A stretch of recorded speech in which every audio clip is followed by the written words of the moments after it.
What's up, guys? So this video is going to go over the confusing topic of Bitcoin. It's going to cover the different types of Bitcoins. It's going to go over the SegWit2x that's coming up, the SegWit that's being activated, all the different nodes. I've been studying this for the past couple of days, and it's confusing. It's very confusing. This is the problem with decentralization. There's not one entity controlling the future of Bitcoin. So, if you look at this page, it's called Coin Dance, and these are the nodes.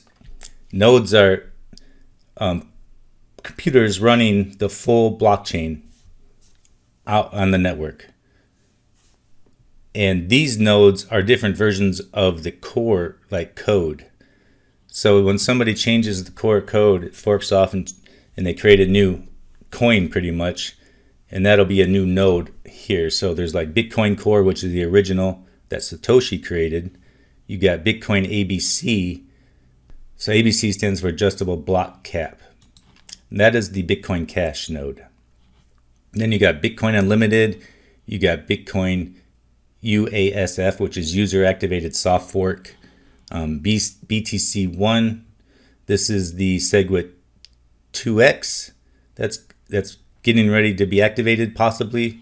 Then you get Bitcore, Bitcoin Classic. These are all different changes that have been proposed that just haven't picked up enough popularity to become active really, but they're still trying to push them, and they each have different ideologies. Bitcoin Core, they're hardcore believers of the original code. The one thing that they're not doing is increasing the block size, which seems not to be going along with the original idea of Satoshi, because Satoshi even wrote in his own words that they will need to increase the block size in the future, and he even gave some code, which I'll show up here. The code displays,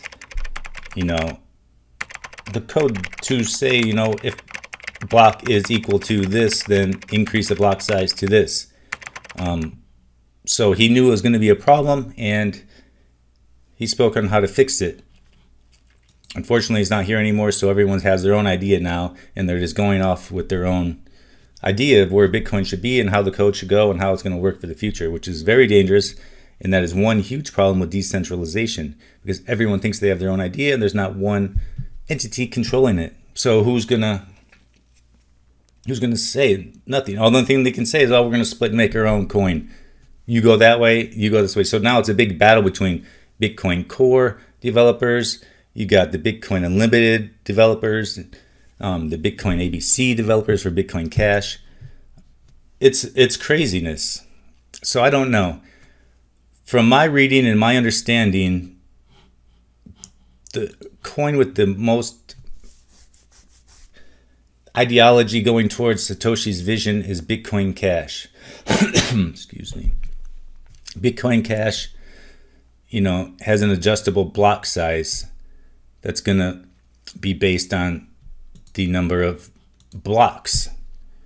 As they become more blocks in the blockchain, we will increase the block size limit, which the idea of the block size limit was to stop denial of service attacks and to stop attacks on the network. Because if you had a huge block size in the beginning, then it would be easy to jam it up and just clog up the network so it would move really slow. Because people will send us a bunch of small packets. If there was 100, it's even 10 megabyte size, and they send thousands packets.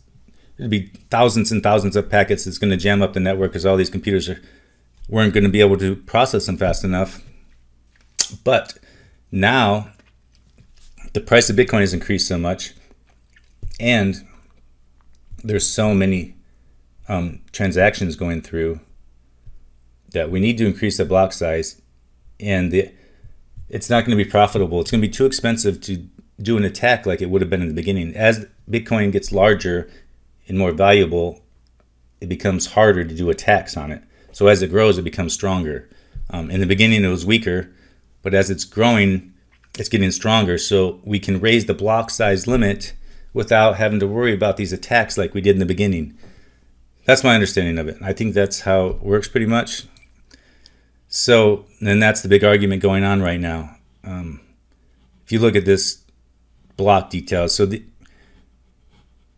people are voting for SegWit, and it's going down. It was looking like it was going to pass, but now it's slowly dropping off, and people are going for this emergent consensus, which seems to be not very good either, in my opinion, because it gives a lot of power to the miners, and once the miners gain all the power of the network, and then who knows what's going to happen. You know, people can't be trusted with a lot of power because then they become corrupt. So I think we should just stick with Bitcoin Cash. Even if it splits and we get SegWit2x, SegWit2x is going to split off of the main chain.